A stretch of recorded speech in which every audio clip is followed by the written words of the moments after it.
to the flag of the United States of America and to the republic for which it stands, one nation, under God, indivisible, with liberty and justice for all. Thank you, everyone, for attending. You can be seated. Unfinished business for correspondence, Karen. We're looking for a motion to approve the minutes of the meeting dated October 10th, 2023 as presented. So, thank you. Call for a vote, please. Mr. Bowles? Yes. Mr. North? Yes. Mr. Pacich? Yes. Looking for a motion to approve the invoices in the amount of $1,093,919.64 for the period October 6th through October 19th, 2023. So moved. Second that. Call for vote, please, Karen. Mr. Bowles? Yes. Mr. North? Yes. Mr. Pacich? Yes. We're looking for a motion that the actual gross payroll in the amount of $306,754.29 be approved for payment for the period September 24th through October 7th, 2023. So, second. Thank you. Call for a vote, please, Karen. Mr. Bowles? Yes. Mr. North? Yes. Mr. Pacich? Yes.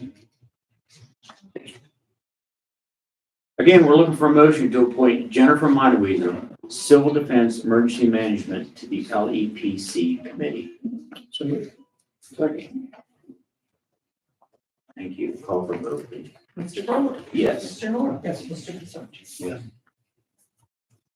Looking for a motion to appoint John Weibel, representing Miller Fabrication Solutions, to the LEPC committee. So moved. Second. Call for a vote, please, Karen. Mr. Bowles? Yes. Mr. North? Yes. Mr. Pacich? Yes. Again, we're looking for a motion to appoint Sam Merritt, Local Emergency Management, to the LEPC committee. So moved. Second. You. Call for a vote, please, Karen. Mr. Bowles? Yes. Mr. North? Yes. Mr. Pacich? Yes. What does LEPC stand for? And the local emergency planning committee. Thank you. Looking for a motion to enter into an agreement with BWB Landscaping for snow removal and ice management at the jail and the emergency services building at a cost of $1,290 per month. So, second.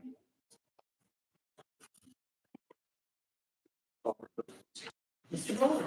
Yes. Mr. North? Yes. Mr. Pacich? Yes.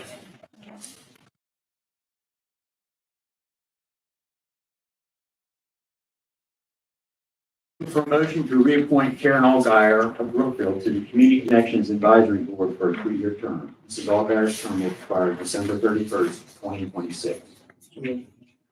Second. Thank you. Call for vote, please. Mr. Bowles? Yes. Mr. North? Yes. Mr. Pacich? Yes.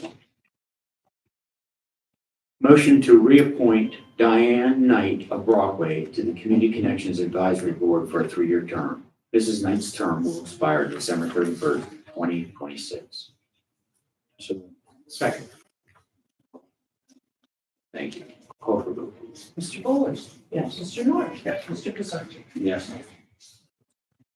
Looking for a motion to adopt resolution number 2023-13 approving an application for financial assistance under the FFY 2023 Community Development Block Grant Program and authorizing its submission to the Pennsylvania Department of Community and Economic Development. So second. Thank you. Jess, would you like to speak on that, please? Sure, yeah, this resolution is required for the submission of the application. We have 2 projects that we're applying for. One is in Reynoldsville, one is in the entitlement community of Punxsutawney. We should be submitting that very early next week. Okay, thank you. Call for a vote on that, please, Karen. Mr. Bowles? Yes. Mr. North? Yes. Mr. Pacich? Yeah. Okay, at this time in the meeting, it's time for public. Yes, Ed. I'd just like some further clarification on that motion because of one word that I heard. Explain entitlement community of Punxsutawney. Punxsutawney automatically gets a project for every CDBG application that's done every year. They have a separate pot of money that goes into the same, application, but Punxsutawney automatically gets a certain amount Thank every you. year. Wasn't aware of it. Thank you. What's Punxsutawney's project?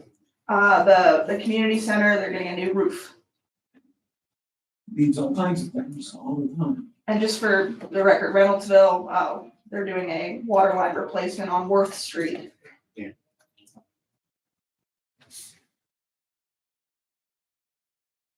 Now we'll roll with public comments. Lou? We just heard word here, the governor has not signed it, but we're told he's going to sign it. They've got to finally, after about 6 or 8 years, have a new bill going in to raise dog license prices.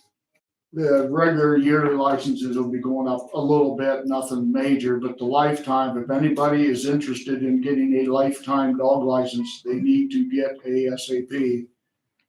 They're not even sure when this is all gonna get done. They're thinking around March or April, and which is gonna be right in the middle of the licensing year, so there'll be new prices. It's gonna be kind of a mess, but it's the lifetime licenses, from what I understand, are going up to $80. There's gonna be no differential between spayed or neutered or not fixed. It's gonna be like basically a straight rate. So now, it can be from 20 to 50.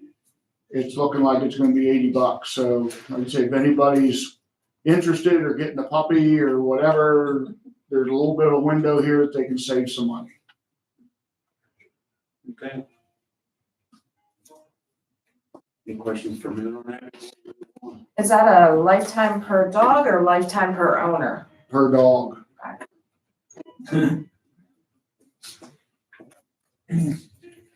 Did you sell all of your hunting licenses for the different areas? Yeah, there's still a few DMAPs, if you know which zone. There's still a few DMAPs available, but the regular doe licenses have all been, issued, so.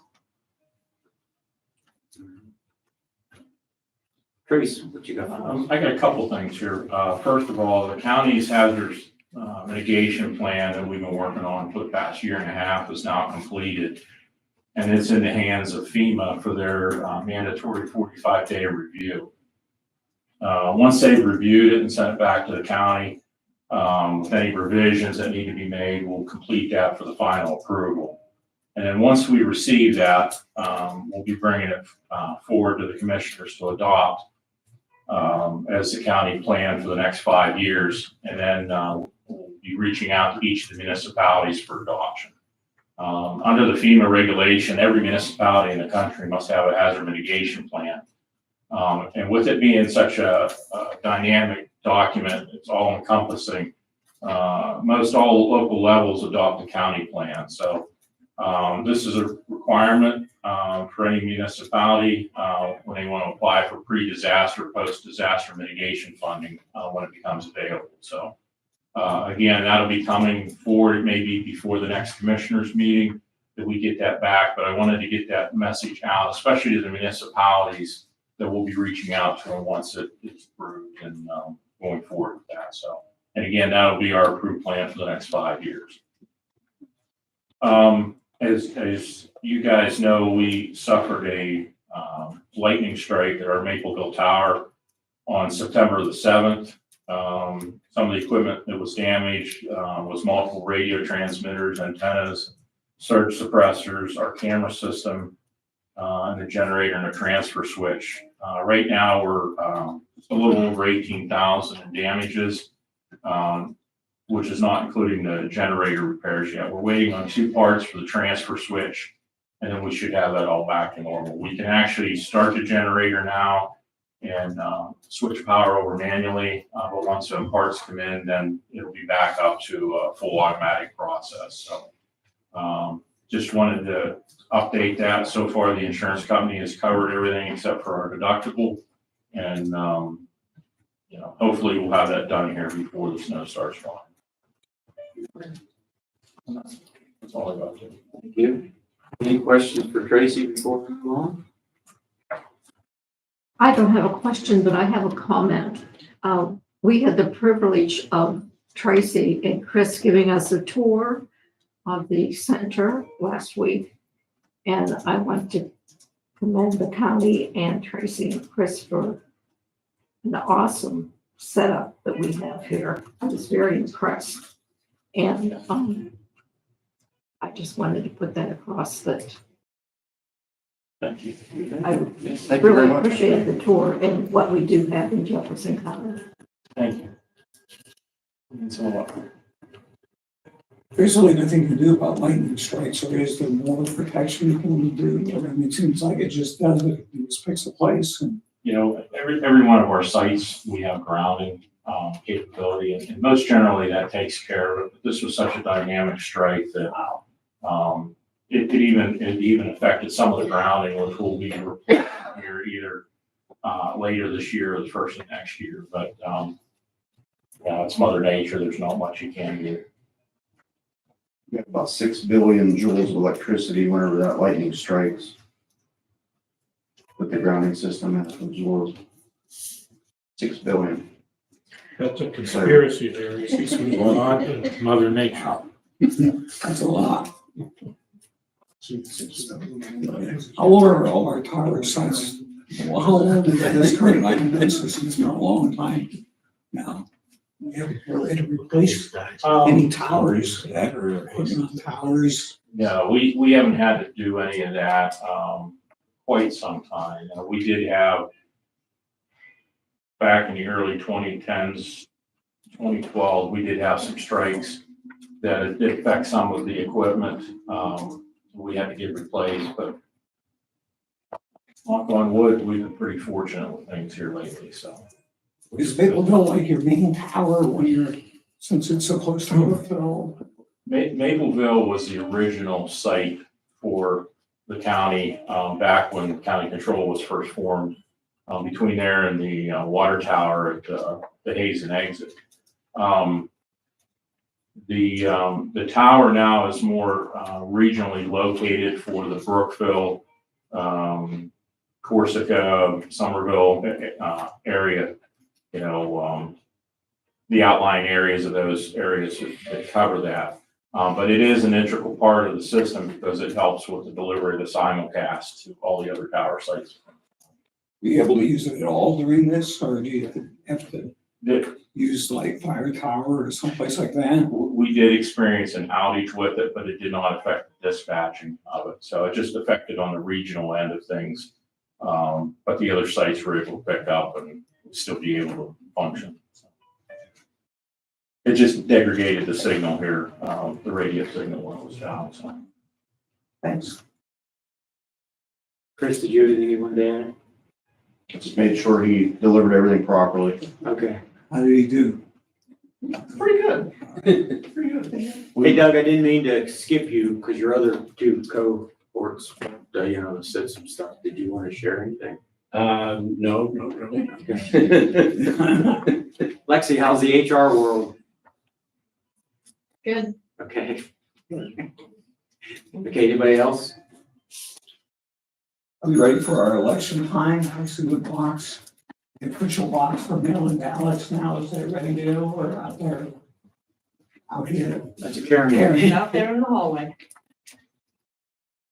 Ballots went out the first part of October. Are you getting a lot of mail-in ballots? Every day. I put one in every day, Larry. I mean, are you up to like 50? Okay, Patty, you're being pretty quiet. Do you have any questions? Anything? Nothing? Larry asked them all. Okay, Larry, do you have anything else? That's it. All right. Well, Commissioner meeting of November 14th here at 10:30 a.m. With that, I'll ask for a motion for the meeting be adjourned. Thank you. Call for vote, please. Yeah. Yeah. Thank you, everyone.